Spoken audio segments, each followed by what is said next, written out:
recording. Aaron, what were you looking at? You said you were looking at audio C. Sure. Wait, I can hardly hear you.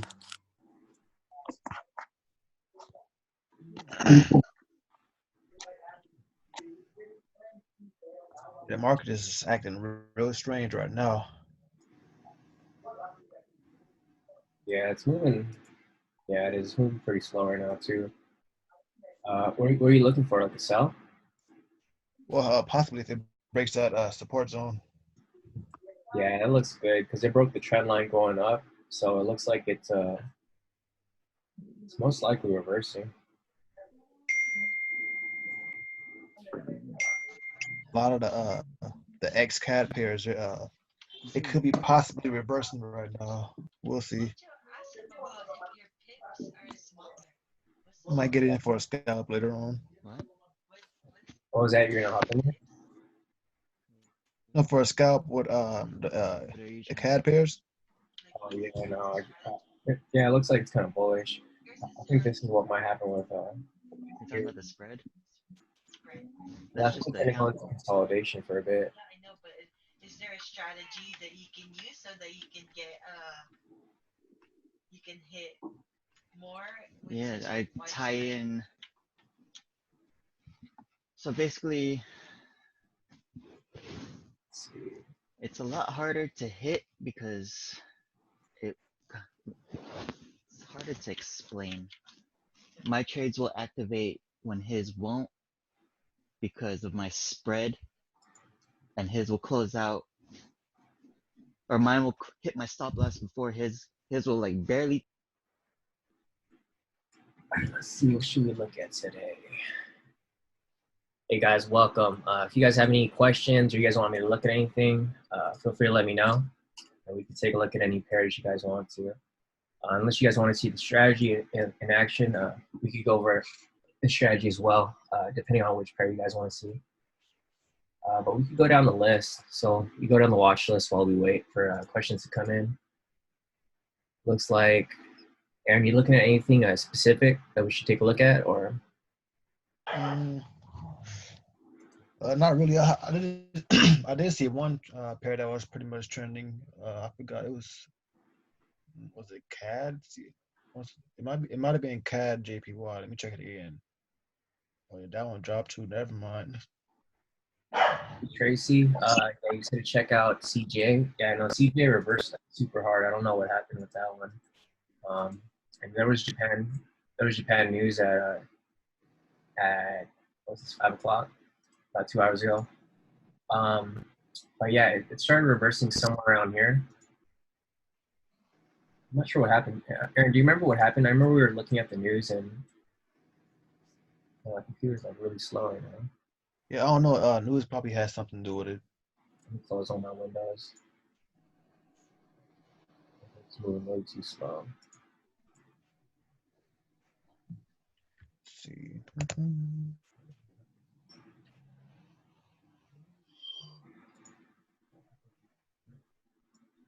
Aaron, do you see on my screen? Do you see the Zoom chat button, or is that just me?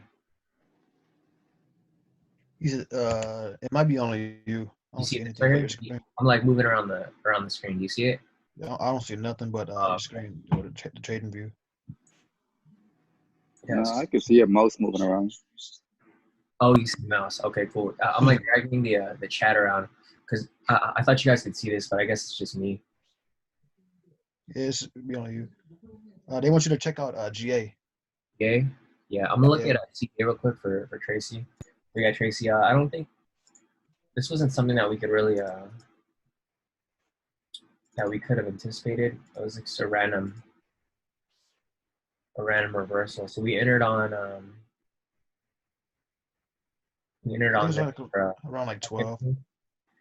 Yeah, so we entered right here for a pullback entry. It was above resistance, so we didn't see any rejection coming up. If we move to the 1 hour, it was the same for the 1 hour. It was above resistance. 2 hour, it was. Well, this wasn't where it was before. It was but this might have affected it actually. But I think real time when we took it, this resistance wasn't here yet. Go to the 4 hour. Yeah, 4 hour is the same with all of these. It looks like the 8 hour. It's like hard to determine, you know, where the resistance was at during real time, because when we took this trade, we might have to go back one more candle, because when we took this, price wasn't there yet. So when we identified this trade, price was actually right here because we were doing a pullback entry. So let's check the other time frames. Yeah, it's gonna be hard to tell because we entered on the 30-minute, but when we were looking at this, these resistance points weren't here. So it's kind of hard to backtest, but I mean, if this was the case and this resistance was already established, it looks like this is the reason why it reversed, because it was at resistance. 2 hour looks fine. Yeah, it looks like on the 1 hour and 4 hour, it was right at resistance. Also on the 8 hour. So let's see when it started to.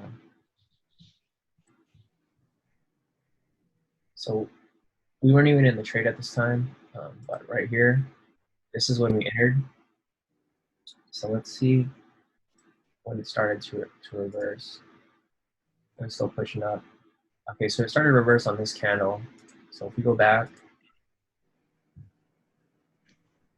yeah, so the 1 hour prior to this candle, price was up here, so it was above resistance. It looks like the same situation happened with the 2 hour. It was currently up here when we entered the trade, but then it pulled back to resistance. So the resistance wasn't there prior. We're kind of unsure about the 4 hour because it looks like we entered when it was on this candle, so it was above resistance. So it doesn't look like there was any rejection that we could have, you know, predicted. The only rejection that we probably could have seen was on the 8 hour, but since it's such a far time frame, we were expecting, you know, at least hit TP1 or something like that before it was to reverse. But yeah, that looks like that's exactly what happened. It rejected off the resistance, and then unfortunately reversed on us. So that was one loss for the day.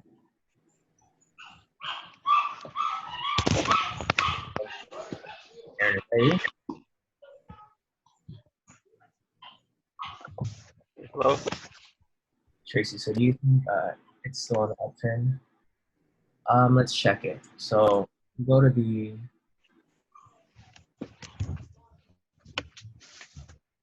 it's not on the phone. We'll go on the outside times. So technically, it broke the channel on the 1 hour. It just broke it. So one way that we could determine if it's going to correct is if it comes up, retest, and then if it rejects back off, then we could confirm that that price is rejecting in this area. But if price comes up, tests it, you know, breaks.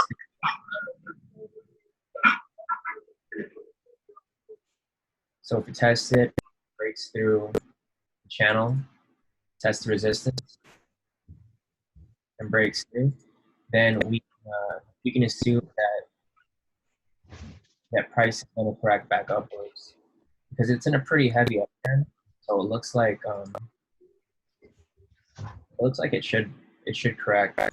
The problem is right now a lot of people are you know, waiting for the Senate to vote on the bill. So there You, Sean? yeah, all right, cool. Your mic keeps going on and off. You sorry about that, bro. Sorry, I just want to make sure it's not my computer because my computer's running a little slow. Yeah, Tracy. So yeah, the reversal hasn't been confirmed yet. It just broke the channel. So the thing is, if it comes back up and then breaks resistance and confirms upwards, then we can see it correcting back to the overall uptrend. But if price tests the channel or resistance and rejects off and comes back down, then we can assume that price will be rejecting, and then we can start looking for sellers from there.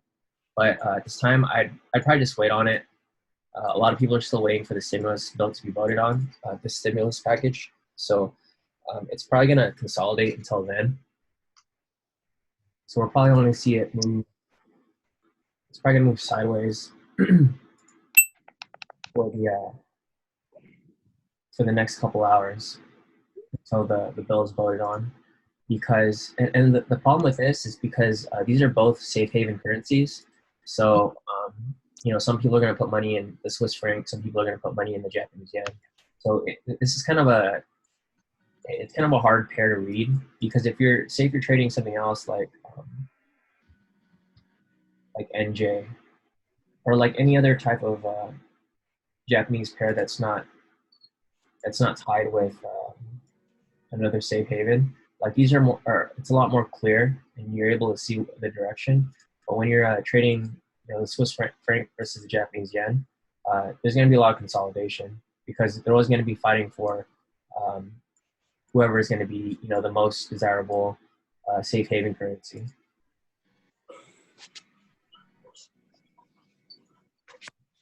All right, cool. So Tracy agrees. Next, we got GA. Cool. So we're going to look at GA now.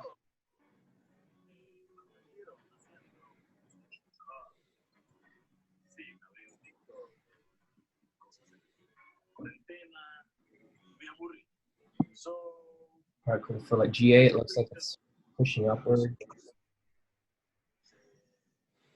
On the hard time frame. Let's see if there's a better shot. Yeah.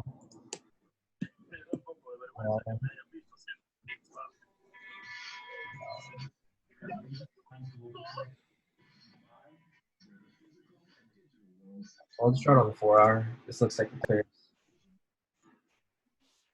trend. Go back to the actually it's kind of a white trend, so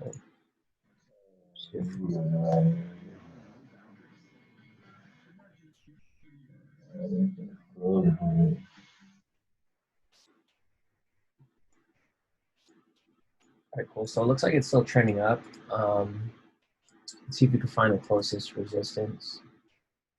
So the closest resistance is going to be right over here. Go back to the 30-minute. Yeah, so it looks like price could push up to the resistance right there. This is the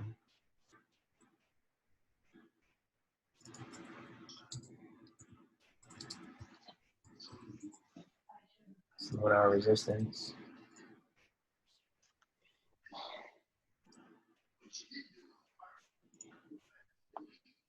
So what we could probably see here, the thing is it's already pushed up. It could either test the resistance and then come back down, establish a higher low, and then come back up. Aaron, can you check the alert, see if there's any maybe NC? There's an I'll check it right now. Yeah, check NC, and then I would just leave Bitcoin alone. So you can look at NC and probably the Australian index. But yeah, back to GA. So It's invalid. Invalid. Yes, sir. That's cool. We'll hold off on that then. Anyway, so on GA, it's either to come back, come up and test the resistance, come down, establish a new higher low, and then come back up and test it again if it doesn't break. But if momentum's pretty strong, it might even break right through it if it's coming up to test. I'm gonna just mute everyone. All right, I'm just gonna unmute you, Aaron. Mm-hmm. All right, cool. All right, so what could happen here is price could either come up, test resistance, come down, establish a new higher low, and then come up and test again. Or if it's already testing its steam right here, what might happen is it might come down from where it is currently, and then it might establish a higher low around this area. Let's see if there's any resistance. Yeah, so if anything, it might come down, test this area right here, and then come back up and test the resistance. This is all speculation though. It just looks like it's in a pretty high uptrend, because you can see down here that price is established higher highs like back to back. So it started from the low right here, established a higher high, higher low, higher high, higher low, higher high, higher low, and then higher high right here.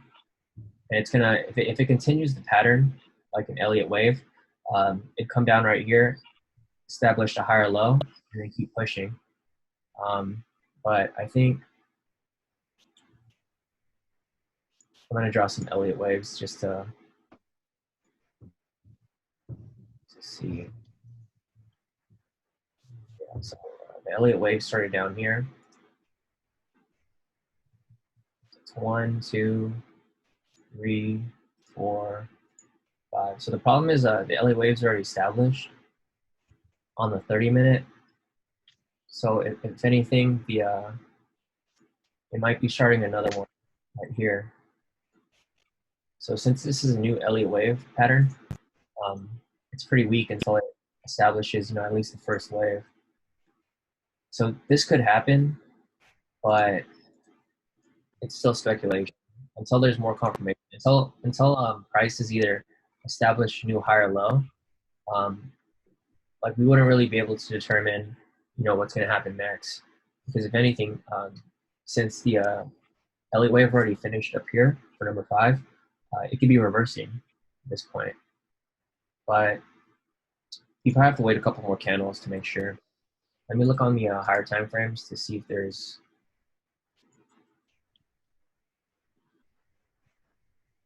Yeah, looking at the 4-hour, it looks like it hasn't even really stopped yet. It looks like it might just push straight to resistance, because this is the so it's the 1-hour and 4-hour. So this is actually a pretty strong resistance point. So if you see here, the same drawings that I drew on the 30-minute, it still lines up with the 4-hour. So if you think of this analysis, even if you're the daily's too high. Yeah, so the thing is, if your analysis matches up, with the 30-minute and the higher time frames. So right here we have the 30-minute analysis where I'm anticipating price to come down, establish a new higher low, and then shoot up to resistance. If you go in the higher time frames and the same analysis applies, odds are that's probably what's going to happen.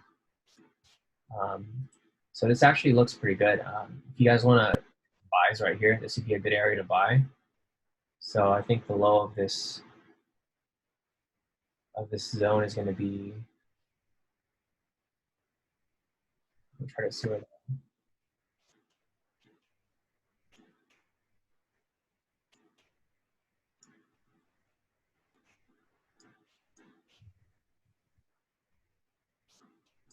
Yeah, so a good buying area would probably be between. Just going to type it out so you guys can see it.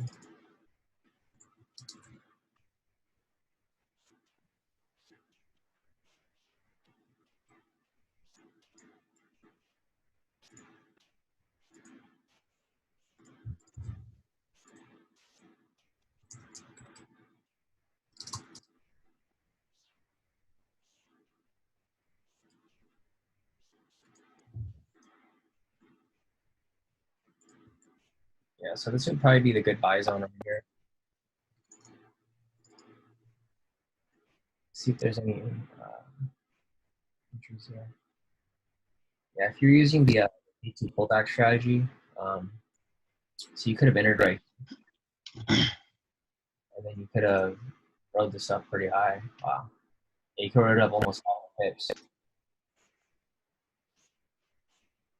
The only problem right now is yeah, this wouldn't have applied because the way that price is moving right now, it's not moving how it normally should. There's like a lot of irregular movements. So even if there was like a valid entry here, we probably wouldn't have entered this. Aaron, did you see? I thought we saw an entry for a GAL right here. Okay, cool. So let's this is the analysis for. Let's see what he said. He said, yeah, he sees a pullback to 2.007. Oh yeah, you're like literally on point. Exactly where the zone is. Let's see, CT has a markup he did as well. Let's see. Yeah, so this is TT's his markup. It looks exactly like, actually he's on the 1 hour. Oh yeah, it looks kind of similar. His is a little lower though, so he's probably testing the actual resistance on the 1 hour, which this is probably where I would have drawn. I'd have drawn it right here too. Oh, it says look. Okay, cool. Yes, that makes sense. So we could either test here or we could even test down here, which would be our resistance. So this might be a little too high actually. So let's see. Yeah, you'd have to have a pretty big stop loss, at least 100 pips, just to survive this drawdown. If it is to pull back that far, but what you can also do, like this is the way that I usually do if I'm trying to enter a trade similar to this. I would I'd set a buy stop order from right here, and then I would just trail it down like that. So as price moves down, I'd have a buy stop right here, so that once price swings back upwards, it would fill my order, and then I write it up. So I would just keep trailing my buy stop as it comes down. That's one way to do it. But I don't recommend doing that unless you know what you're doing. It's not too complex, but it's also not too simple, for a new trader. So unless you know how to enter like that, I would recommend you do it. But that's exactly how I would have, if I was to be, if I was looking for an entry on this pair. Yeah, CT's looks pretty clean. It looks similar to what we drew up, and he has it pushing up to resistance as well. So yeah, if you guys are looking to buy GA, I think it'd be good. This would probably be the buy zone for me. But if you want to go farther down, the entire buy zone, this would probably be a better area down here. The price was to test down here and then shoot back up. Yeah, but if you were applying the, so now I'm going to run through the KT strategy if you guys were going to apply it like how we did for most of our trades. So like there's a valid entry right here.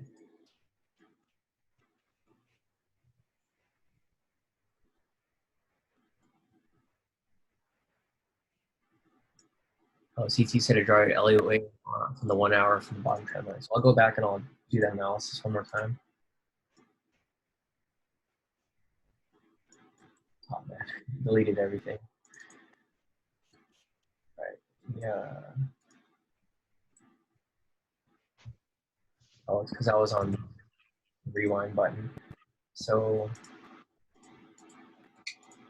CT said to draw it. Hold on.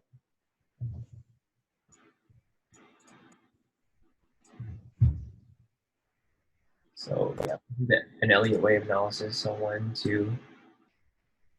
I don't even know if this would be number 3. It might have been all the way up here. And that's probably what could happen if we're marking it up from. Hey, no, you can kind of draw a trend line too, from the left. From right here. If you zoom out a little bit, I think zoom out a little bit more. There you go. You can draw. You see from the I think was it no, it's my bad. I draw a trend line from the previous high. It was from the 19th. Coming down? Yeah, it's way up there. Where's your mouse at? Right here? Nope, up. It's kind of like in the middle. The price should be like 2.07. Yeah, right there. Yeah. Oh, you want to draw a trend line from up here? Yeah, from up there. Yeah. No, from the highest one. The highest one. I think you can kind of see like yeah, there you go. Yeah, for Yeah. yeah, but yeah. So if we were to draw an Elliott wave from here and start from down, and then yeah, this looks just like how CT's was. Oh yeah, it looks exactly like. So yes, since our analysis lines up, I think this should definitely play out. So if anything, your buys on might be down here.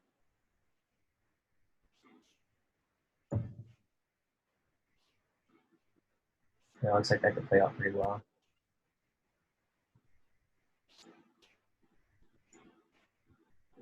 CT has another markup he's done. Okay, cool, yeah. Oh yeah, no, definitely. Looks just like ours. There we go. Yeah, so if you guys are looking to buy GA, this would be good.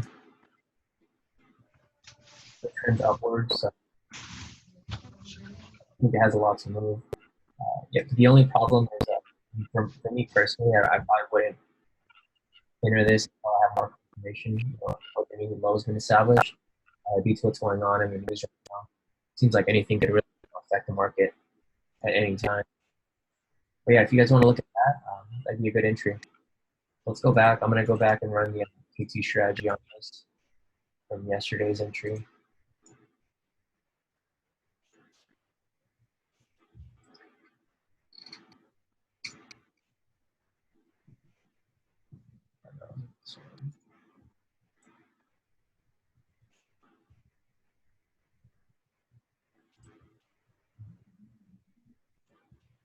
So K2 entry. So for you guys that don't know how K2 strategy works, put the requirements up here. Trading strategy for one, K2 signal present. 2, K2 trend meter matches signal. And last, you want to make sure that price isn't within 10 to 15 pips from K2SR. So I'm just going to go over it pretty briefly. Everyone that doesn't understand, what all the indicators mean. So the K2 signal are these vertical lines, these green and red lines. Basically, what they do is they signal when momentum is swinging either downwards or upwards. Our next indicator is the K2 trend meter down here. This trend meter gives you the overall trend on 4 different time frames. So you can put 4 different time frames that you want to see the overall trend for. So for intraday, I usually use the 30-minute, 1 hour, 2 hour, 4 hour. And that'll show you the overall trend for those time frames. Lastly, we have the K2SR indicator. This indicator basically automatically plots support and resistance on the chart for you. And then as price moves, it'll automatically adjust. So you can see here the support's adjusting, the resistance is adjusting, and it pretty much just goes on for as long as you'd like. You can also change the data, so I only have it go back 100 bars. So pretty much 100 candles in the preview.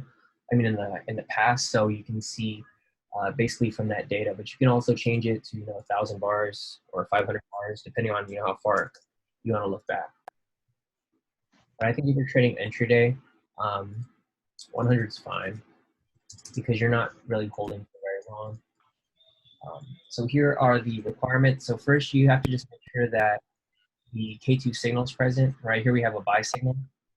Next, you want to make sure that the K2 trend meter matches the signal.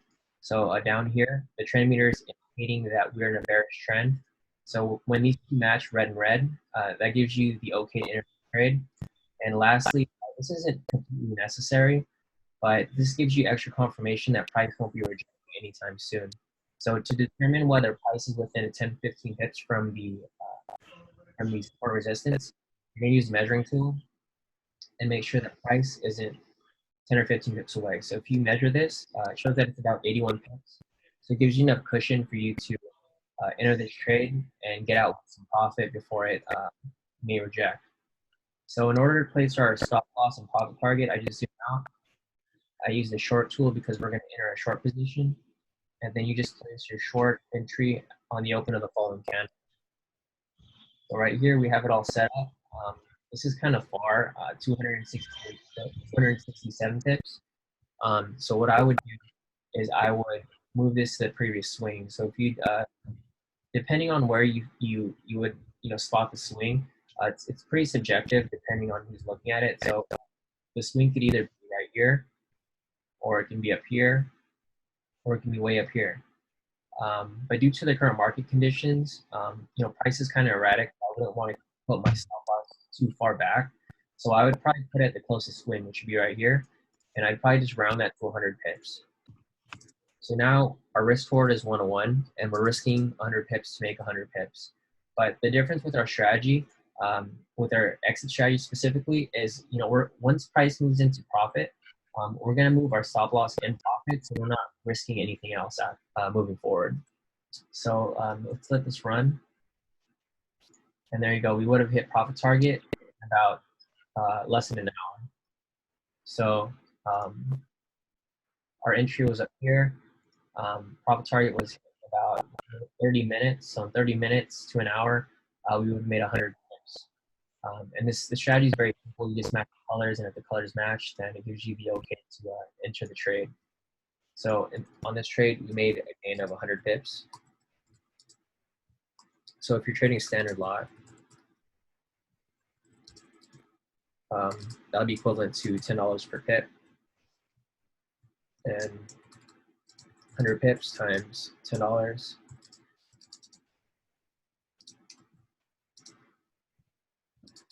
You would have made 1,000 USD in 30 minutes.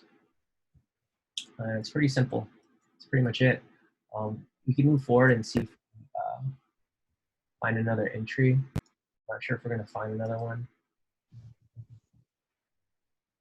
So this wouldn't be a valid entry because in order for a signal to be valid, for a bearish signal, it would have to be a bearish candle. And since this is a bullish candle, this is an invalid signal. Similar with a bullish candle. So if you're looking at bullish candles like this right here, it'd only be valid if it was green and green. So green and green, red and red. But this wouldn't satisfy the requirements because for the original strategy, the trend meter would have to match this signal. And I think that's it for this one. I don't see any other ones here. Yeah, there's no other entries on this one. Let's see. Looking at the chat, does anyone have anything else they want me to look at before? Okay, Robin has one. Robin, can you analyze US 30 for me? Is it worth scalping during the London session today? So let me see if I could.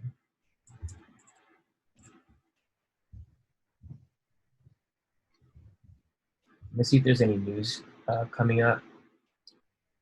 There's news at 5 a.m. So if you're going to be trading any euro pairs or basically any pair in general, because GBP affects almost all pairs. So I'd be careful around that time.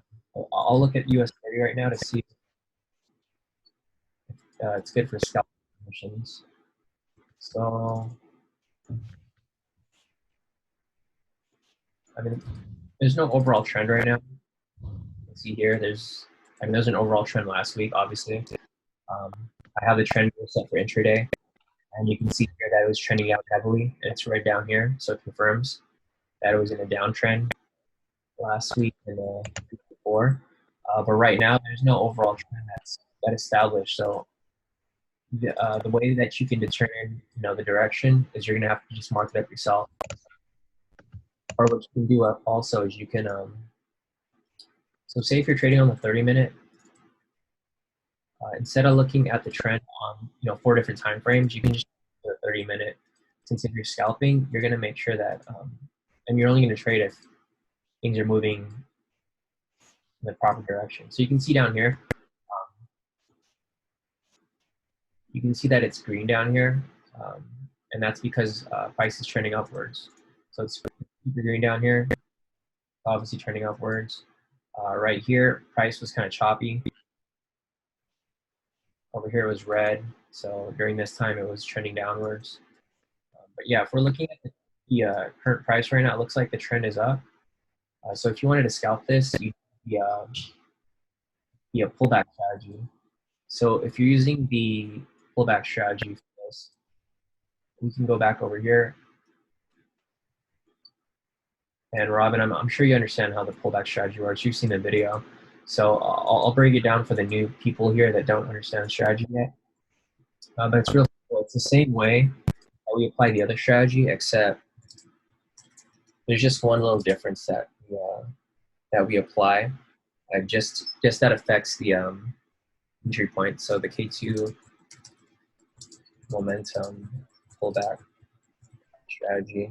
So for one, same requirement, K2 signal present. For two, K2 trend meter is opposite. I know Robin, I'm not sure if Robin or someone else, I know someone was messaging me about it and they were getting confused. When I mean opposite, I mean it has to be red or green. It can't be blue, because when it's blue, that means that the trend is neutral. So there isn't really a specific direction that you're looking for. And lastly, depending on the indice, price isn't within, it's either 500 or 1,000 pips from the K2SR. Depending on which indice you're looking at, some of them are going to be 500, like the slower moving ones, like the S&P. But if you're trading the US 30 or probably like the German index, you probably have to look for at least 1,000 pips because you're not going to find it where it's that close. So if you're scalping on the 30-minute, which is what I recommend now because there's a lot of noise on the smaller charts. First, you just want to make sure that there's a K2 signal present. So right here we have a sell signal. Next, you want to make sure that the K2 trend meter is opposite. So if this is red, the trend meter has to be green for it to be valid. And as you can see here, it's red and green, so that satisfies the requirement. Next, you just want to make sure that price isn't within 500 to 1,000 pips from the K2SR. So if you measure this, our entry would be on the high of this pullback candle, be right here, and it's about 7,000 pips away. So this gives you a way to enter this trade. So we're going to do similar to we did previously. We're going to zoom out, and then we're going to put a long entry on the high of the pullback candle. So this would be the setup right here. But this is pretty big. This is a 9,000 pip move. So you're going to want to make sure that you use the K2 exit strategy. And if you guys understand how the K2 exit strategy works, basically what we do is once price reaches certain areas, we adjust our stop loss. So I'm not using the exact numbers here, but if you guys were to use this, Diego's asking why 101 risk reward ratio, because it works. I mean, it's the simple answer. I've been using it for years and it works. So that's why I use it. So this is 25%.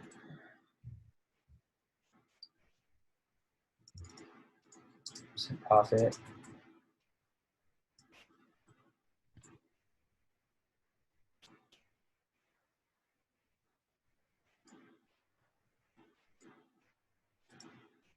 %50 profit.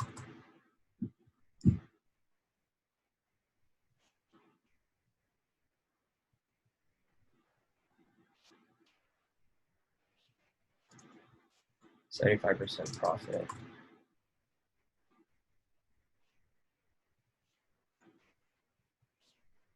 All right, so if you guys understand how the K2 exit strategy works, basically, once price reaches 25%, we move our stop loss to break even.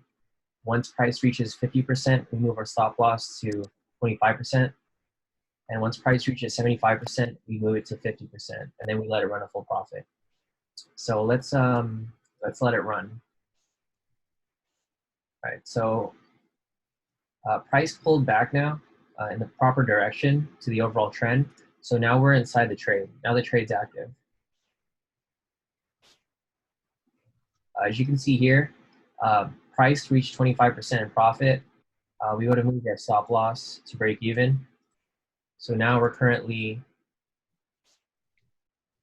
about 4,000 pips in profit. So you can either move your stop loss to break even.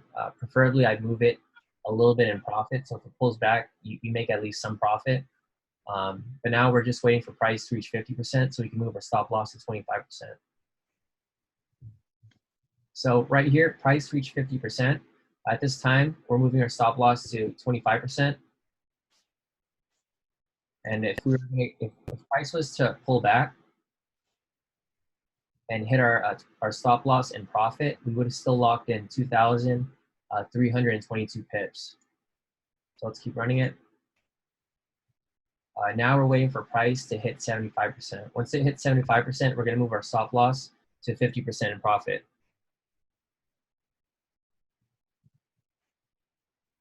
There we go. So right here, we hit 75%.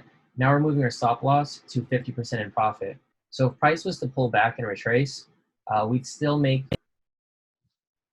4,734 pips in profit. So that's a pretty nice, a pretty nice win right there. Even if it pulls back and you don't hit the full profit.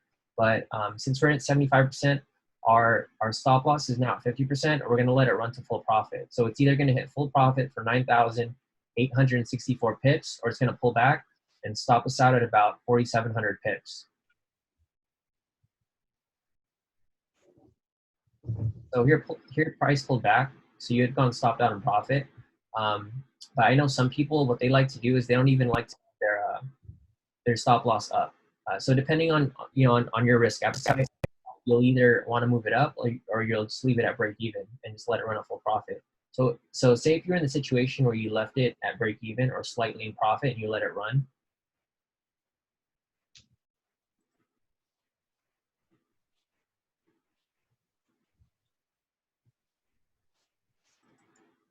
See, if you did that and you just left your stop loss down here at break even or slightly in profit, it would have pulled back and corrected as it usually does and hit full profit. So if you held this trade, you'd have held it for about 14 hours. But in 14 hours, you would have made 9,864 pips.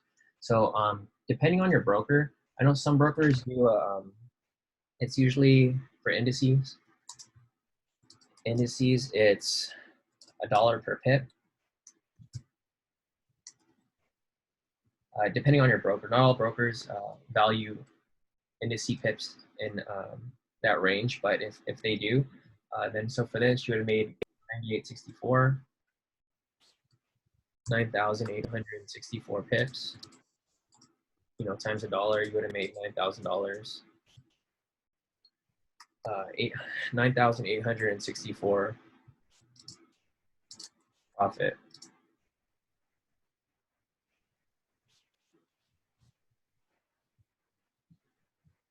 And say if you wanted to scalp this, so I know who asked the question? Robin wanted to ask about scalping conditions.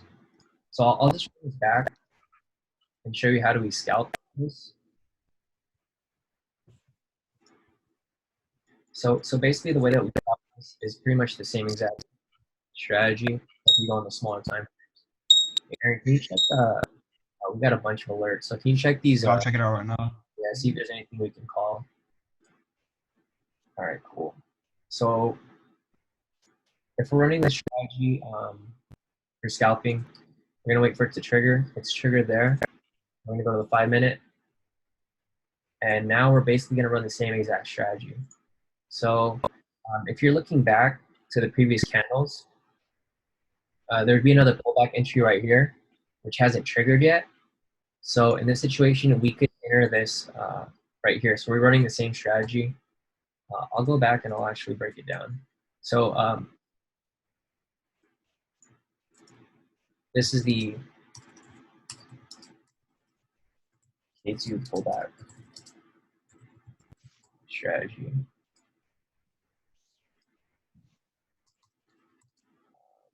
So first, there needs to be a K2 signal present. Next, K2 trend meter is opposite. Red, green.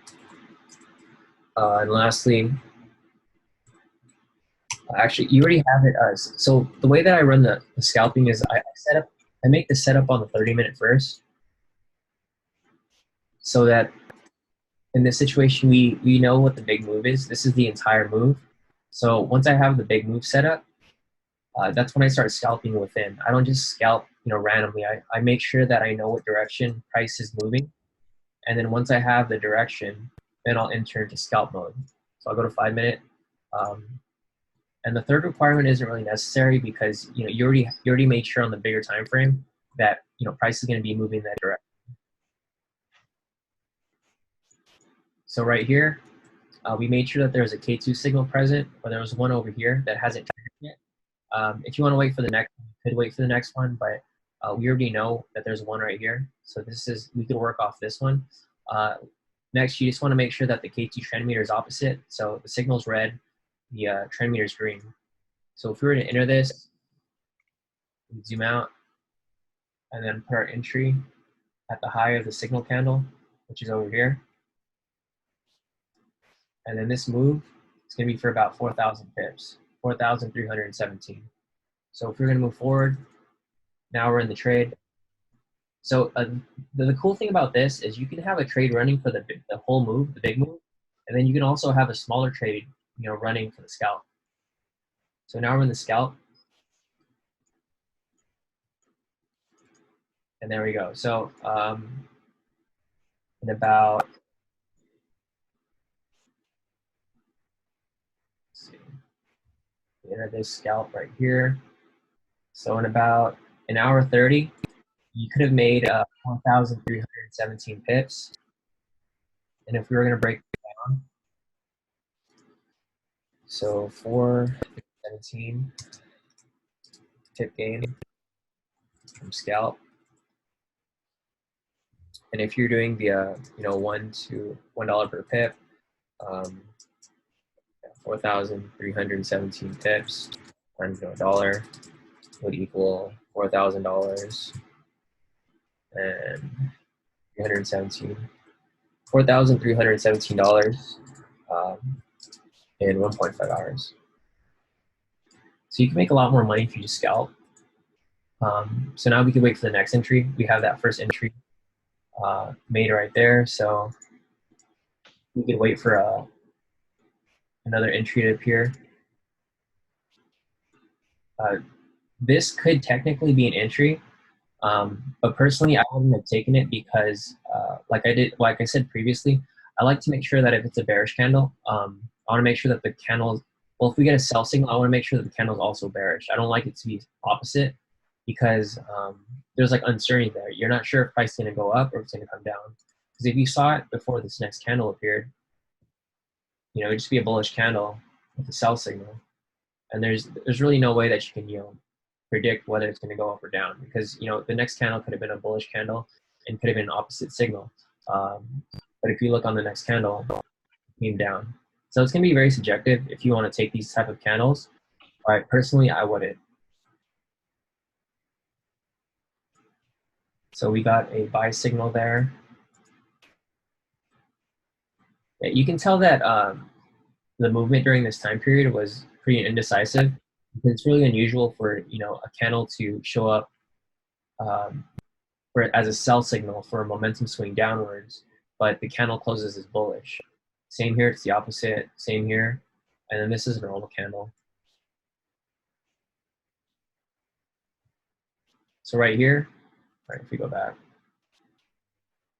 So as you can see here, it's the same thing that we saw over here. I'll move the requirements over here. So you want to make sure that there is a K2 signal present. We have a sell signal right here. And then you want to make sure that the K2 trend here is opposite. Down here it's green, so green and red are opposite. It gives you confirmation for a valid entry. So what we're going to do now is we're going to zoom out. We're going to pick the long tool and then set up your entry at the high of this candle. So right here, we have a long entry for 3,950 pips. So we'll let it run.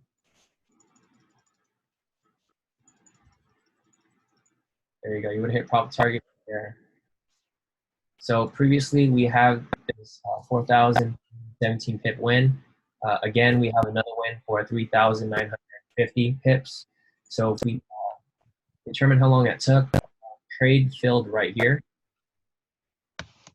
this candle. So this trade would have completed in about an hour. So we have, let's see, we got 39.50. 39.50. So then we got two wins. Win number 2. So if we're doing the same calculation as previously, that was for 4,317. This one's going to be for 3,950 pips times $1 per pip. And you would have made a gain of 3,950 in 1.5 hours. So total, if you guys scalp this, it's just a total scalp.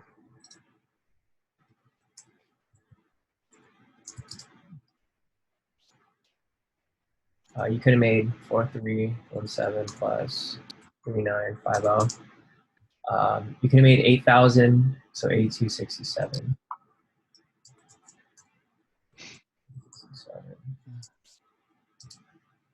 In 3 hours. So if you're trading this, you could have made $8,262 in 3 hours. But the cool thing about this too is if you were so say if you took the big move as well, so you would have made these 2 scalp wins right here plus the big move because price hits full profit on the big move. So if you have that big move on and then you took these 2 scalps, you would have made this plus, how much was it? 98.64. 9,864 for full move win.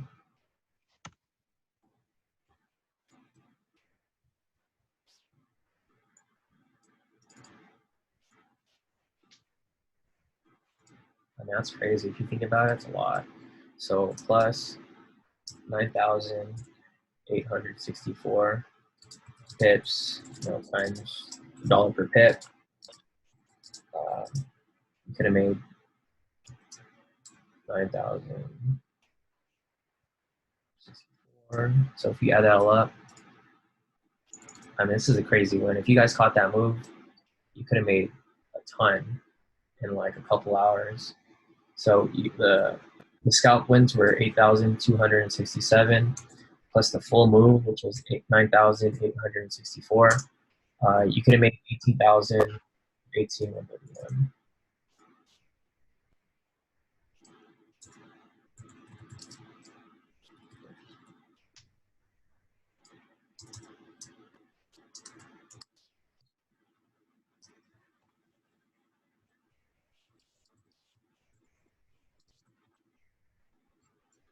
So if you took this move with the scalps in between, you could have made $18,313.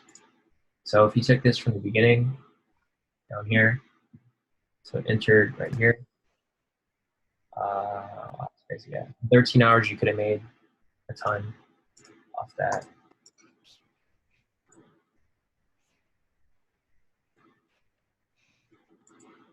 Let's see. Let me check the messages. So Josh said, is there a best time to be looking for trades? So the best time would probably be before London Open. So depending on where you're located, for us, me and Aaron are located in California. So that would be around 10 p.m. to midnight. That'd be a good time to enter. And then just let your trades run through London. Otherwise, you can trade anytime during London till the end of New York session. So that'd be midnight our time up to like around noon our time. So about 12 hours from midnight till noon. Once it hits noon, volatility dies down because the market starts to slow down as the market closes for the day, and then it'll reopen for the Australian market and for Tokyo. But during that period, it's pretty slow. Yeah, no problem, Josh. Let's see. So I got another question here. CT said, stop. Yeah, exactly. So CT was he was talking about our 1-to-1 risk reward ratio, that risk reward isn't always left there. Generally, once price moves into profit, we usually eliminate our risk. So technically, it's not really 1-to-1. Right? It's 1-to-1 when you enter, but price usually moves into profit pretty decently. So once it does move into profit, we eliminate all risk. CT said, "Are you running 4 time frames for pullback?" Yeah, CT. So for the pullback strategy, generally we usually use 4 time frames. The only reason why I'm using the 30-minute now is because I'm sure you're aware like how market has been moving this entire week, and it's really hard to find an overall trend. So if you're looking not even just at indices, but if you're looking at any other pairs, and this week has been pretty bad, like trend wise. Like you're not really gonna find an overall trend on 4 time frames during this week. Last week it was a little better. We had some bearish trends downwards, but yeah, during this week it's literally it's just whipsaws. It'll come down. You think it like corrects the overall trend down here since we have a downtrend from last week. Yeah, as these pull back and you think that they're gonna correct to the overall trend, they whipsaw in the opposite direction. So it's just specifically for this week because we're still looking for trades. But yeah, generally you use all 4 time frames, because if you're using a pullback strategy, even for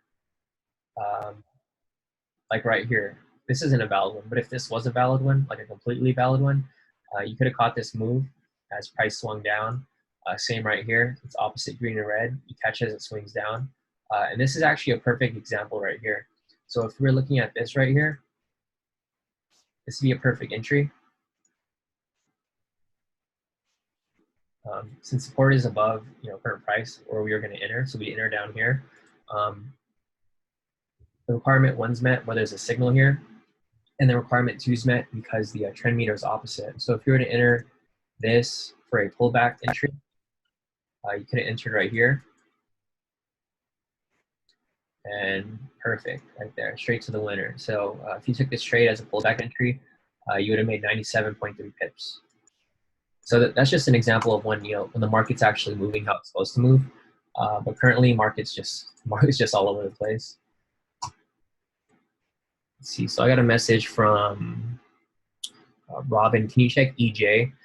Is that a valid entry, or is it too close? Sorry, it looks like you sent that message a couple minutes ago. Might be too late. It's way too close to resistance. Oh yeah, Robin. So if you look at this here, yeah, price is like on resistance, so he wouldn't take that. But he was looking for a pullback entry, right? So, he was looking at this one right here. Let me go on the higher time frames. Just want to make sure what price finally is. Yeah, so resistance is no resistance. So there's resistance right here. We're gonna go back to check that on the 30-minute. Yeah, there's a lot of resistance area.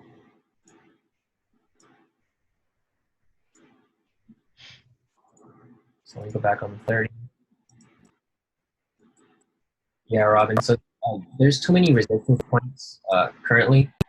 This would be a valid entry, but the only problem is that there's so much resistance right above it that even if price was to come up and trigger your entry, so if we were to enter this, it would have been right here. This is your pullback entry that you're looking at. See, the problem with this is that once price even triggers it, like say our order is triggered, what could happen here is price is going to reject off the resistance, and then it'll come back down. I mean, it doesn't mean that price can't break through it and shoot up, but the odds are price might hit it and reject off like it did right here. You can just look back at the data, and that's not what you want to happen. If it rejects right there and you have to eat this drawdown, you have to eat at least 50 pips. And if you're trading a standard lot, that's $500 that you're risking, for this move that just might happen, but not 100%. So personally, I wouldn't take this. There's way too much resistance here. This is the 1 hour resistance, and I think this is the 2 hour and then the 4 hour. So regardless, regardless if it breaks, past this resistance, it still has to push through this resistance, and it also has to pass through this resistance. So due to all of the resistance coming up, I would just avoid this. Yeah, exactly. It's way too close, and you don't want to risk it because this is way too much risk. There's far better other trades that are available, so I would just avoid this for now. Maybe later once price breaks through it. So once price breaks past this resistance area, then yeah, you can start looking for entries. But it looks like price it might even reverse from here and then come down. So I would just avoid that. All right, let's see. So Josh said your CHF.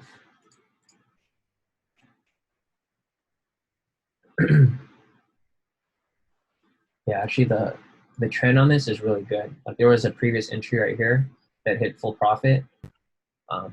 So I'd anticipate the next one to be good. So let's go back and look. This is a valid entry here because we have a valid signal, and then it's opposite of the trend mirror. So this would be a valid pullback entry. But let's look on the higher time frame to make sure resistance is close. So price is above it on the 1 hour, 2 hour, and this is this is exactly why we wouldn't take it because price is literally on resistance on the 4 hour. So let's just check the 8 hour just in case. Yeah, resistance way up there, so it's pretty far off. And then the daily right here. So let's go back to the 30-minute.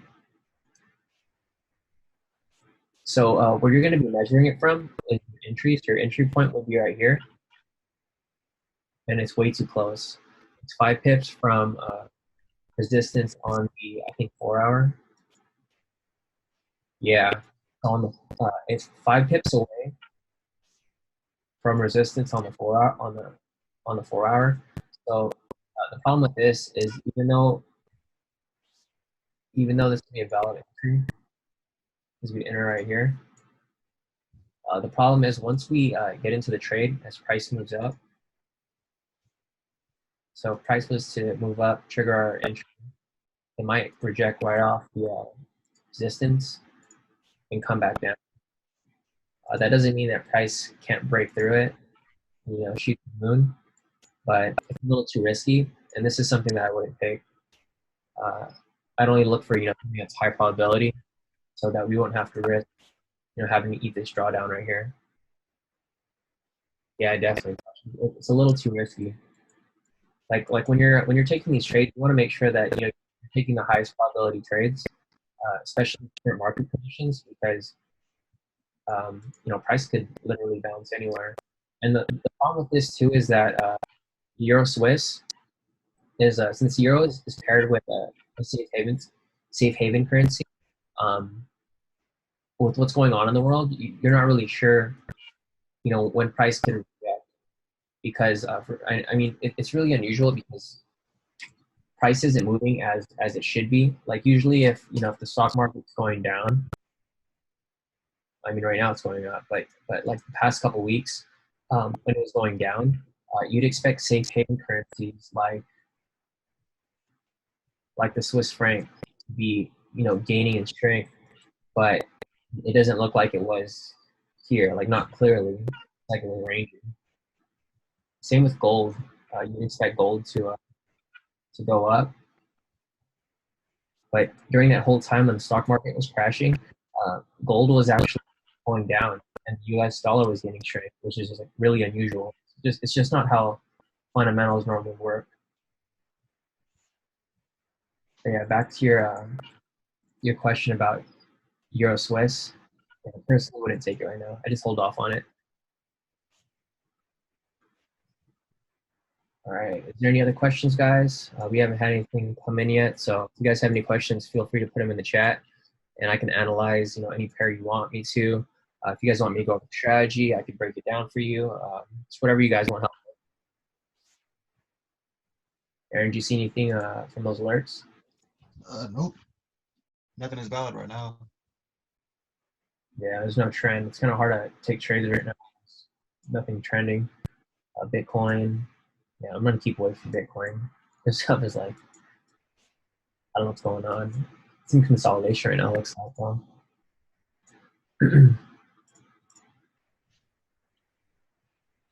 Actually, we did have another buy entry for the Swiss JPY, but it was too close to resistance. for which one? Also JPY. Yeah, it's way too close. I mean, it would have been good if. Yeah, I feel like once it breaks that resistance, it should fly. But other than that, it's going to keep on consolidating. Yeah, it's stuck in consolidation right now. All right, Fadima said, "Are you going to be adding that sell stop for US 30?" Let me check. Speaking US 30.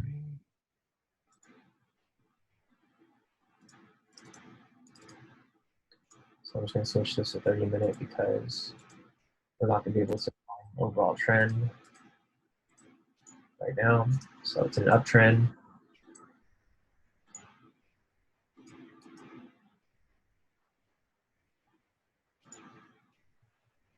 Oh man, that sell stop from earlier would have failed, I think. So yeah, if we had that sell stop from earlier, it looks like it could have made like 2,500 pips if we left that open, but we closed it. I mean, whoever left it open made some nice profit, but we did close that one. Fadima, I don't know if we're going to be putting a sell stop just yet. Let me check.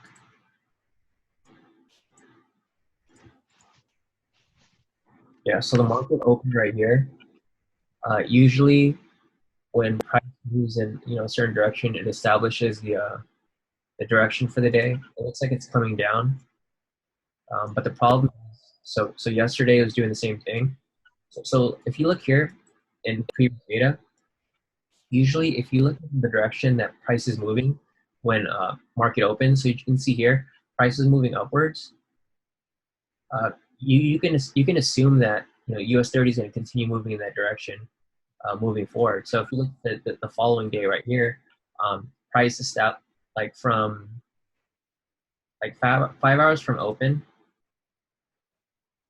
which is right here. You can see that a bullish bias was being established here, and then in this situation we would take buy stop order. So say if price moved up here and then it was coming down, so right here we put like a buy stop order and then write it up. So if we took this order here, we would have put a buy stop here and we would have made all this profit. But as you can see from yesterday, market was acting really weird, and even though price was coming down right here, it reversed heavily. So it's kind of hard to tell if price is going to do that again here, depending on news. There's a lot of news coming out. See, Fadima said, so it's only for indices. Now, I think you're said so. It's only for indices that. Now, Fadima, the trend meter is opposite if you're doing the pullback strategy. If you look at the videos, there's specific videos for indices. We only use the pullback strategy for that asset. So yeah, like going back to your question, the trend meter the trend meter is opposite if you're using the pullback strategy. It's not specifically for indices. The only reason that I use it opposite for indices is because we're using a pullback strategy. But it's not specifically just for indices. Have you watched the videos? I think we talked about this a couple times this week. About your confusion. But yeah, we'll talk about this private because I mean I have to go more in detail with you regarding this. Or do you want to explain to me like how you're confused? Because I know we talked about this a couple times this week. Maybe I could break it down for you. But I think you're just getting the videos confused. Or I could put on your mic if you want to just talk. All right, I unmuted you, Fadima, if you want to just speak. Hello. Hey, Fadima. Yeah, hi. How are you? Hey, good. How are you? I'm good. So, I was saying, for example, like say if you're doing the exit strategy, would it have to match with the trend meter? So for the exit strategy, let me show you an example that we would have here. Okay. So let's see. Let me take this off the.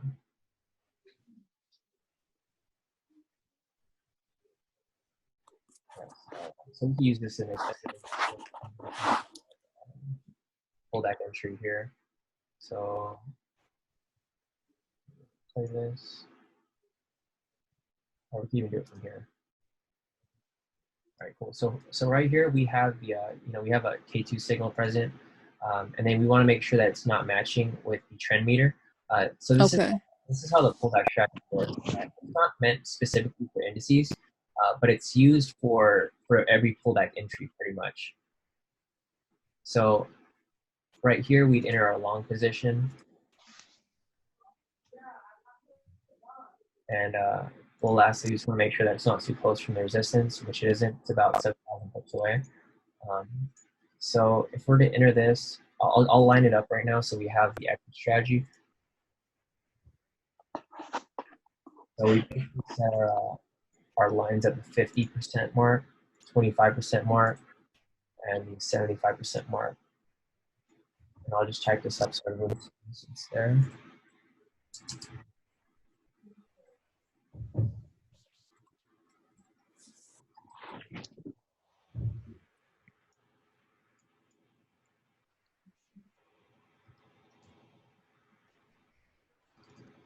Yeah, so your question, you were asking if the exit strategy has to match the trend meter.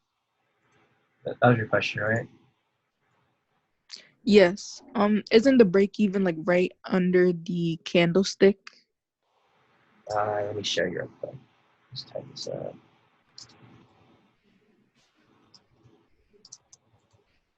Yeah, so break even would be right over here. Okay. Yeah, so let's move it forward. So say we set the trade up for a pullback entry. So right here we trade. So once price reaches 25%, like it did right here, we would have moved our stop loss to break even, or not even break even. I'd probably move a little bit in profit so that you can cover the spread. And if it pulls back, then you'll exit, stop out in. So you'll be able to cover the spread and make at least a little bit of profit. So next, as price moved to 50%, we'd move our stop loss to 25%. So I'll just delete this. And now our stop loss is going to be right here. Do you get where I'm going with the exit strategy?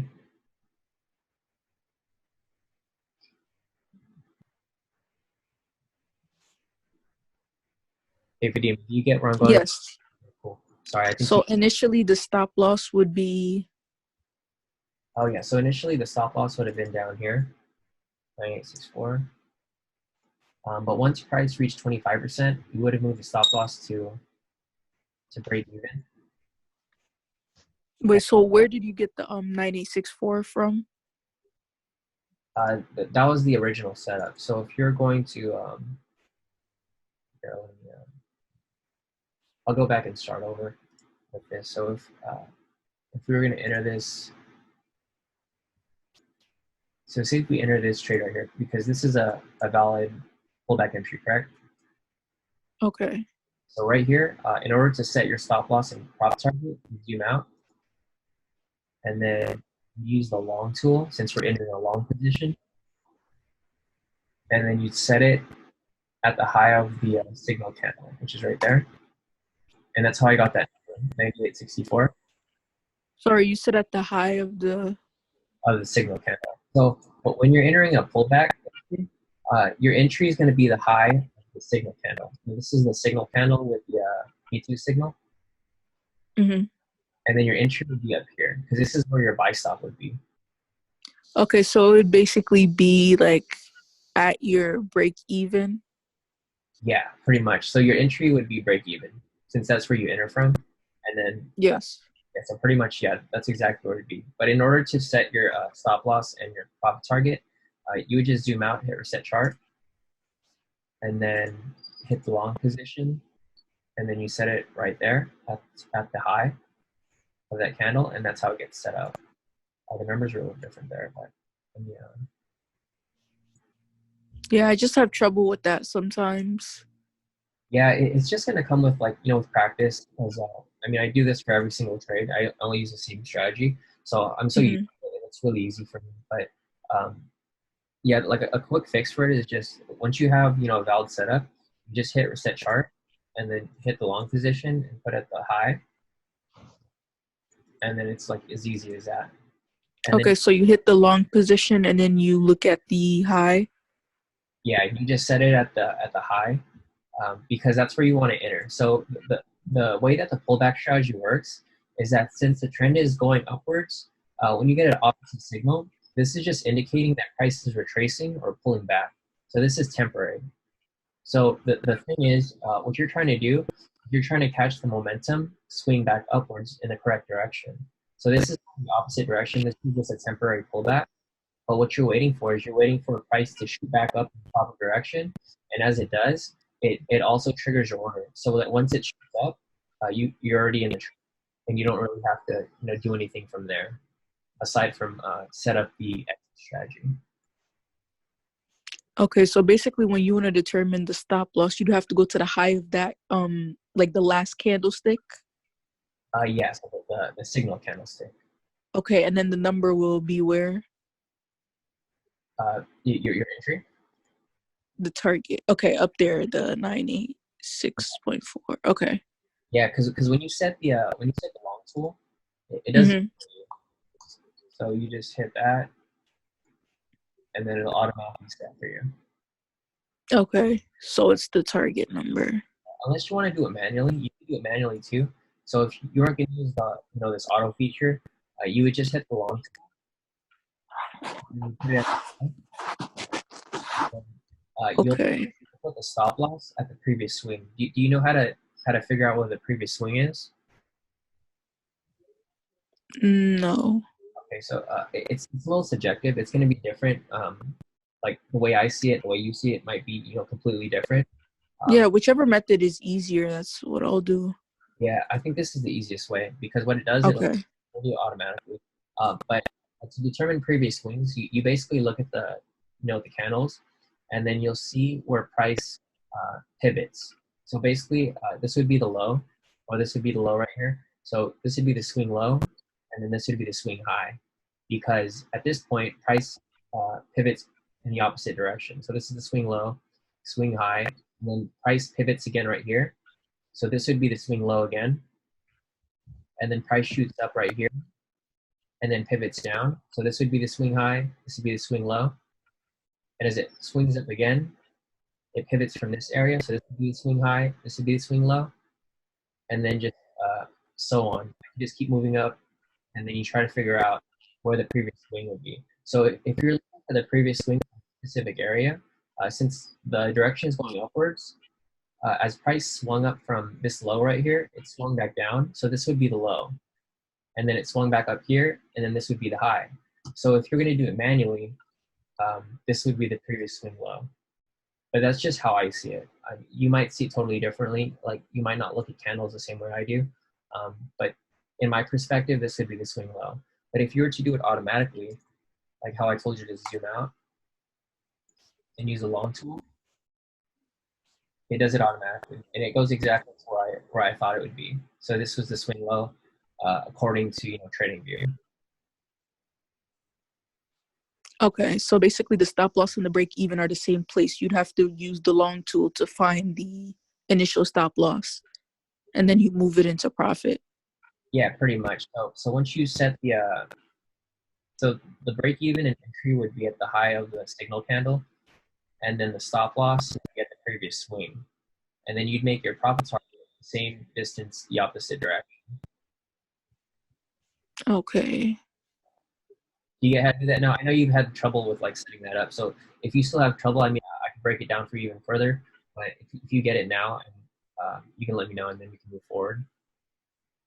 Yeah, I get a little more, but not fully. Because sometimes, like, I want to enter trades on my own, but I don't know, like, how to put the stop loss, like, which number to enter. Mm-hmm. I know how to move it into profit, but I just don't know, like, how to generate that number. So you said that basically you use the long tool, and then it's the target number? Yeah, pretty much. So, I'll do it again. So right here we have an entry. The easy way to do it is you'll just hit the reset chart button down here. Mm-hmm. And then after you hit that, you click the long tool since we're entering a long position. How do you know if it's like the long or short? Since you're doing a pullback strategy, Okay, so it's gonna be long. yeah, because the overall trend is bullish, and then Okay. we have a retracement candle here that is bearish. So what we're doing is we're trying to catch the momentum. If you want to go with so in this situation, it would be a long position. But if you were gonna do, I'll just delete these. We can go back even to like over here where. So that was. So basically, when you're doing the pullback strategy, you won't be using the short tool, right? Well, it depends on which direction you're trying to go. So I'll show you a short. So this is the opposite of what we were just doing. So we were looking at a long position previously because the trend was bullish, but then the retracement candle was bearish. But here it's opposite. Here the trend is downwards. The trend is bearish now, and the signal candle is bullish. So now this is a retracement candle. Price is just retracing upwards, but we're anticipating price to come back down. Do you get what I'm saying? Sorry, can you please repeat that? Yeah, sure, no problem. So here, let me use. I'm just going to draw it out so it's a little easier for you to see. So you can see here that this is a clear downtrend, right? Yes. Yeah. So this is a clear downtrend right here. Since price has been going downwards, the trend meter also confirms, showing that the trend is bearish. So the thing is, when price goes the opposite direction of the trend, that usually just indicates that price is either retracing or pulling back temporarily. So you can see here, without looking at the trend meter, as price was going down here, we had a bullish buy signal going against the trend. You can see as price progressed, price corrected down to the overall trend, which was bearish. So this would be a pullback entry right here because price is moving upwards in the opposite direction. And what you want to do, what we're planning on doing is we're catching momentum swing, like the momentum swing back downwards. So if we were to enter a pullback entry right here, we would have set our order here and we would have waited for price to come back down, or it filled either right here or it filled over here. So regardless when it filled, as it did, we catch the momentum swing back downwards. Do you get what I'm saying when I'm trying to explain like how the reason why we're taking that direction? Yeah, so for example, I was thinking like for the stop loss, it would be like a number that's like very low or either very high, but you told me the stop loss is right at the break even, so that means it's not far from like the entry. No. So I think you're getting the concepts confused. So your stop loss is never going to be at break even. Your stop loss is going to be at the previous swing. The only time you move it to break even is once price reaches 25%. But it doesn't, like, you don't enter the trade exactly at, like when you enter a trade, the stop loss has to be pretty far off for you to, let the trade breathe a little bit. Okay, so with this one, for example, can you point to where it is? Yeah, okay, so right here we have a valid K2 pullback entry. Okay. So if you're going to zoom out and you're going to set up the short entry, you understand why we're entering a short position here?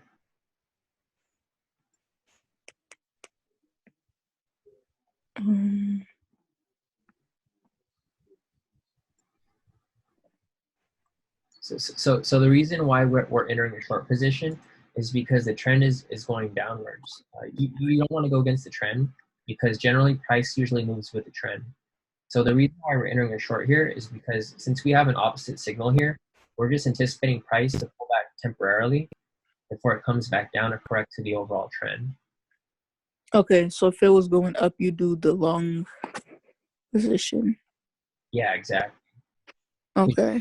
You don't want to go against the trend because you know, if you go against the trend, you're basically going the opposite direction, and momentum's already swinging downwards. So you don't want to go against momentum. So if you enter this position, your stop loss would be up here at the previous swing.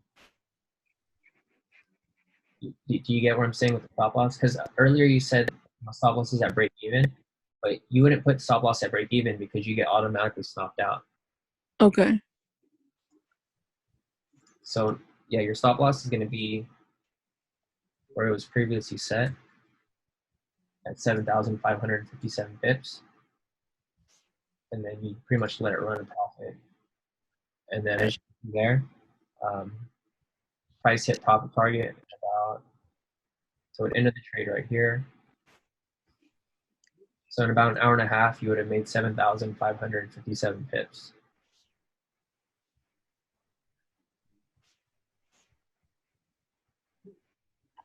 And yeah, so this is going to be the opposite. So this would be a bearish entry. But on the other example that I showed you, so we keep going. So this would be another sell entry right here.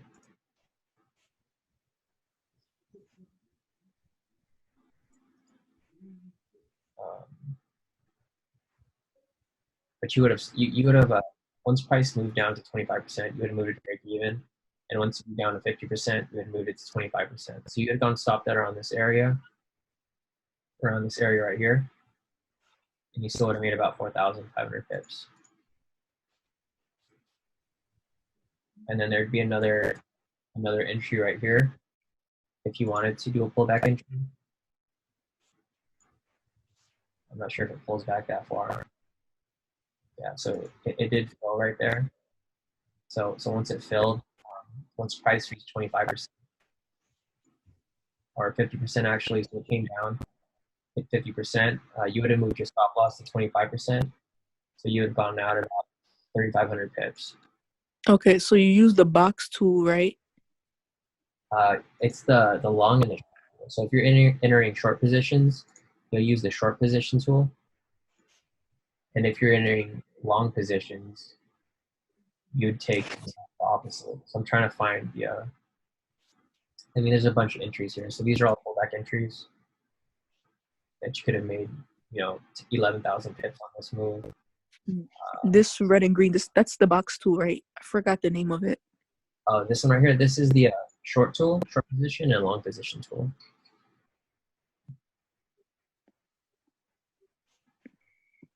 This could be the tool. These are different. So these just help you draw shape on the. Oh, okay. Yeah, but this is going to be the short and long position tool. So let me see. And there's a bunch of here if you were to take these. I'm going to go look for some opposite directions now. All right, so right here, this would be the opposite. So the reason why we took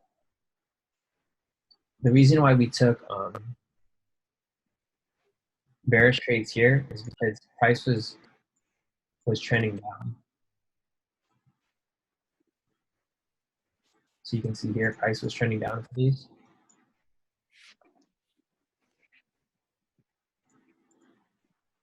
But now the trend is reversed. So now the trend is trending upwards. You can see down here the trend is green. And if you drew your parallels, your channels, you could see that, you know, trend was reversing. So in this situation, this would be a valid pullback entry in the opposite direction. So we were taking sells here because the trend was downwards. Now we're taking long position because the trend is now upwards. Okay. So doing the same exact thing, we're just going to use the opposite tool. So we'll set the chart.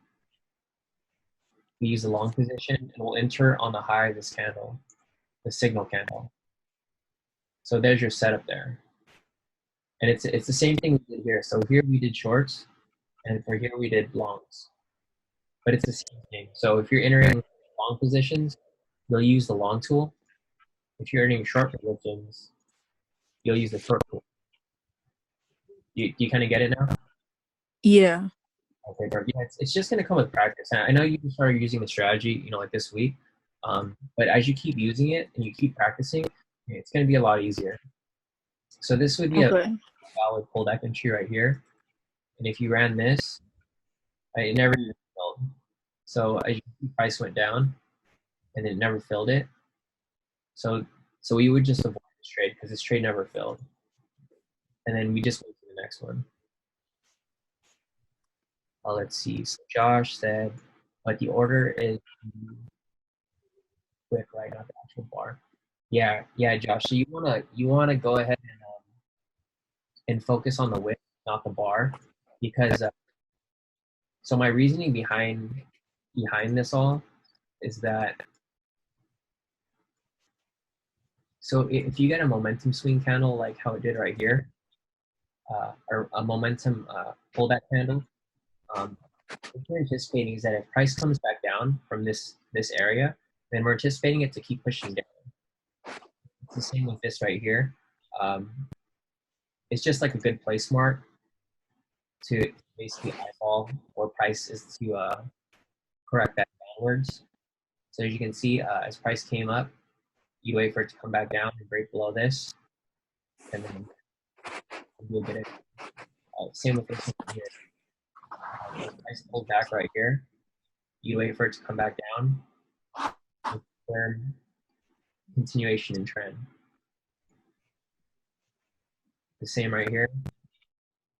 The wick.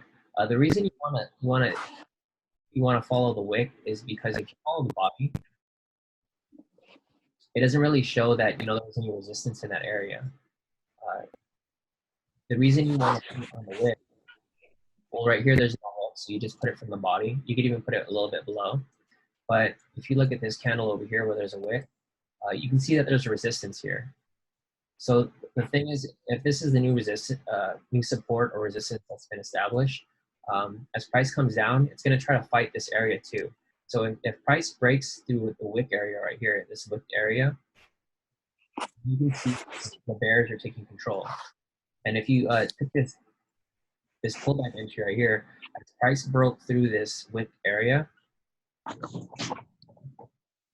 so as you see price is trying to fight through this area, and it took some time before it actually got below it. But once price broke through it, you can see it's a very strong bearish candle here. Once price broke through it, they basically get confirmation that price is moving downward, and that's why I line it up with a wick. If that makes sense to you. So basically, to find the stop loss for the short position and long position is the same? Yeah. So whichever direction you take, we trade a 1-to-1 risk to reward ratio. So if you were to put your stop loss, you're just gonna zoom out, like I said previously, and then you're just gonna set it at the bottom, and then it'll automatically set it for you, pretty much. But the thing is, since you're using the exit strategy, your stop loss isn't going to be this far always.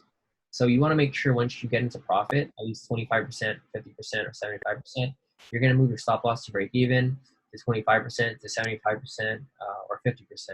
It's just proper risk management. Like a lot of people, what they do is they never move the stop loss to profit, and if that happened here, where you didn't move the stop loss, you would have just given up a ton of pips. Because the full move was like 11,000 pips.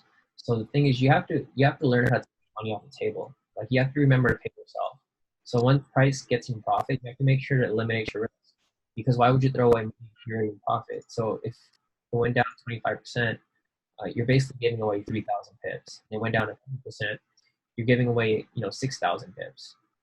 Goes down to 75%, you're giving away 9,000 pips. It's like A lot of people don't realize that, you know, the smart thing to do is to eliminate your risk whenever possible, even if you make small profits, because those small profits will add up over time, if that makes sense to you guys.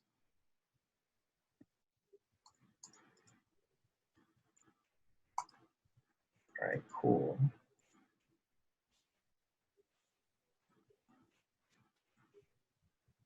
Yeah, do you have any other questions, Kadima, regarding you know, the setup? I'm not sure if you completely understood what I was explaining, but it's all going to come up with practice for the most part. Um, I know it's a little confusing if you're not familiar with the tools, but once you keep applying the tools, then you'll start to pick it up. Let's see, Chris, will you read into UCAD?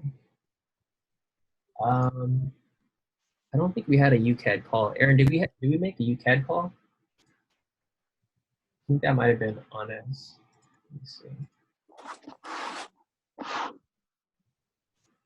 Hey, Aaron, you still there? It's a UCAD.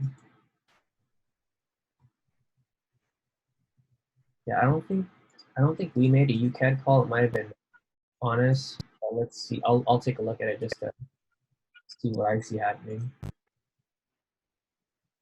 So there isn't really an overall trend right now. That's, you know, established where we can really see. Let me set this up.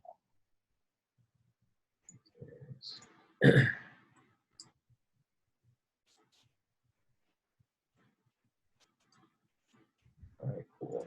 On the higher time frame. Looks like it might be in a downtrend.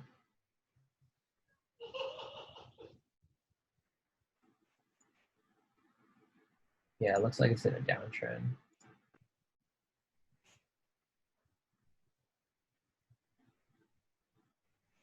Yeah, Josh, I think pullbacks are a lot easier to take since you don't have to enter them, you know, exactly when the next candle opens. I just know it's a little complicated for a lot of new traders. That's why I don't teach that initially. I usually just do the original strategy, but if you can apply the pullback strategy, it works a whole lot better, especially with these market conditions because prices is reversed all the time. And it's easier for you to catch the moves in that direction. But yeah, Chris, so I'm looking at UCAD right now. It looks like we actually could have a pretty good pullback entry right here. It's not going to meet the requirements for you unless you move to, you know, just this time frame. It might. Let's see. Actually, yeah, the requirements meet perfectly. So if you're to enter a pullback entry on the 30-minute, if you have access to the K2 strategy, you can apply this yourself, but I'll do it for you here if you don't have access. But yeah, so for the first requirement,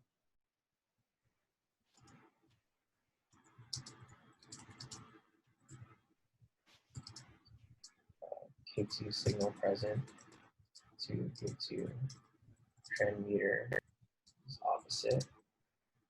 Red green. Next, within 10, 15 tips, K2 SR. So the first requirement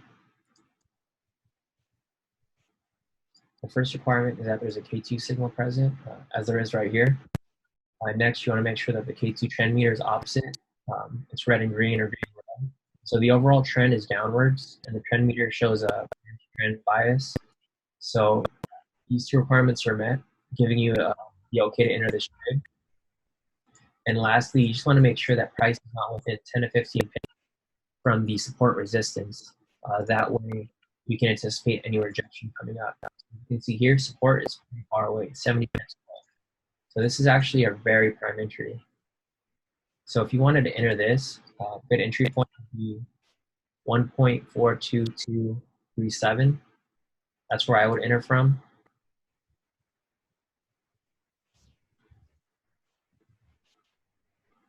And what I see happening here, this swing is really high. So personally, I wouldn't put my swing far off because I can only trade a standard lot. So the issue with that is, you know, I'm going to be risking like $2,000 for this trade. So I would move this a little tighter. I'm not I'm not willing to risk more than 1,000 right now. So I'd put max 100 pips, 1,000 per trade.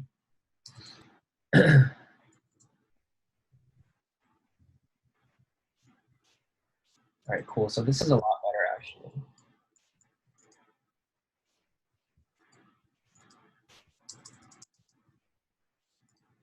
Yeah, so this looks actually really good because in this situation, I would have entered the trade right there with the pullback entry, and then as price came down, it'd probably test the resistance. I mean, not resistance, the support, and then it might retrace off. So if it was to do that, I think there's a tool here that we could use.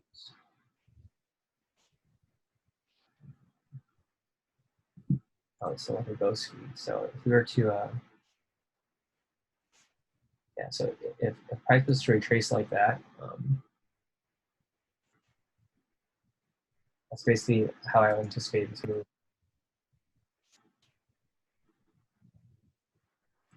So this is exactly what I see happening.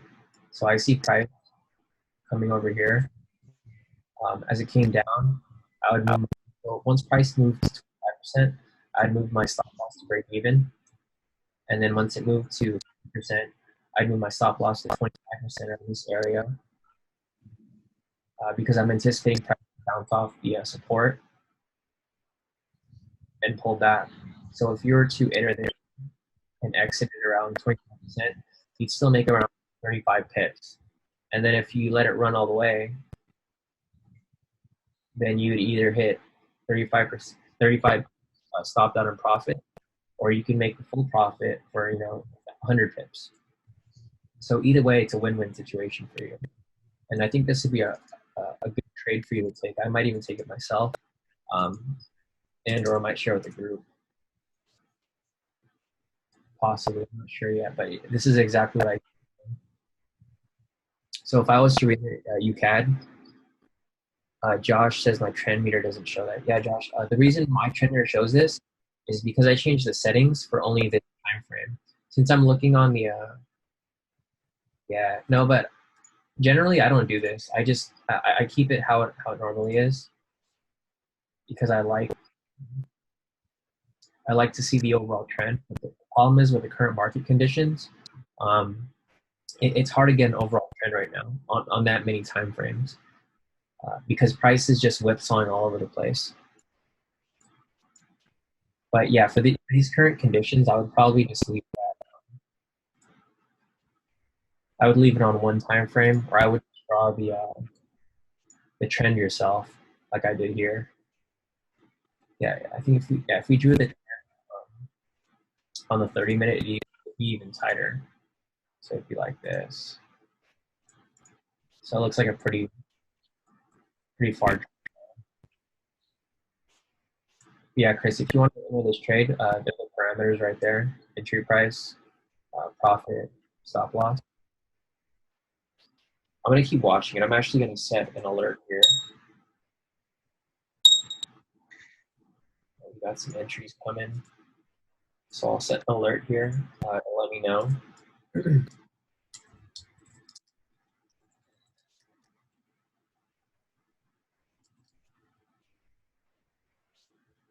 So I might enter this. Actually, looks like a really good trade. So let me check my alert real quick. We have a gold alert. It's in consolidation right now, so I wouldn't enter that. Next, we had JPY. Looks like a bullish trend. This actually looks like a good buy.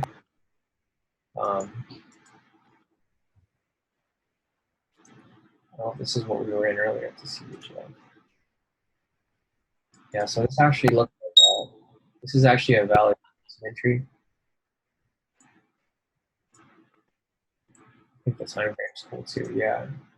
So this is actually a good entry right here. The only problem is I think it's too close to the resistance. Actually, it's not that bad. Hey, Aaron, are you still there? I was gonna have Aaron confirm before I decide whether I want to take it or not. It does look like a good entry. The only problem is that price is pretty close to resistance. It's not too close, it's about 20 pips. But this is what I see happening here. I see it coming to the resistance, pulling back, and breaking upwards profit target. And that's probably what's going to happen. I'm just going to keep this on my watch list to look out for. I'm going to come back to it later. Yeah, we got the sell signal for UCAD, so it's really good. I think you should take it, Chris, if you want to. I'm probably going to post it in the group later. I'm just going to have to get it double checked by Aaron. Due to the current market conditions, I prefer to have it checked by 2 or 3 people on the K2 team just to make sure. Because like as I said before, I'm giving you guys quality trades. I'm not giving you guys just trades just because. Let's see. So we have U.S. versus Singapore dollar. Looks like in consolidation, so I wouldn't take that. And we have one last alert for XRP. It's one of Aaron's favorite pairs of trade. I personally don't trade cryptos, but it looks like it's coming up with matches. So this could be good if you guys are trading crypto.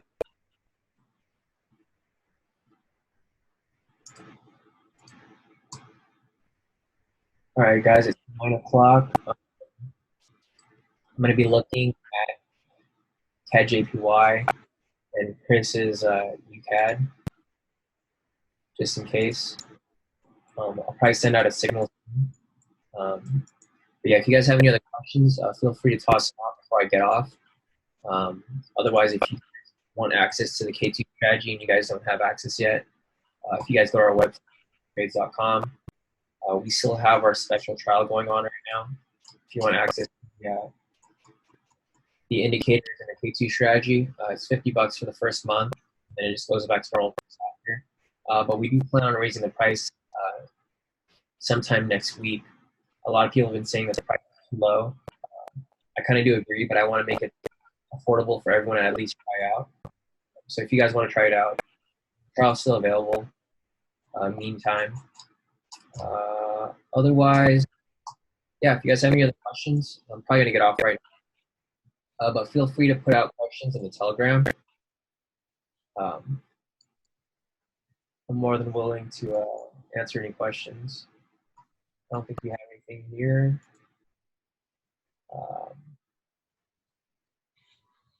Yeah, I think that's about it.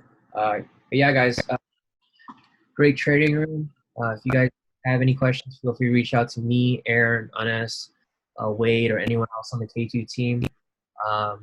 But otherwise, I'll still be online, and we'll try to get on another trading room tomorrow morning during New York session. If not during New York session, we'll be right back on during our normal time, 7 p.m. Pacific Standard or Pacific Daylight Savings as usual. And I have this recorded, so it'll be on YouTube shortly. So, all right, guys, I don't see any questions, so I'm going to get off. Catch you guys back in the chat. See you later.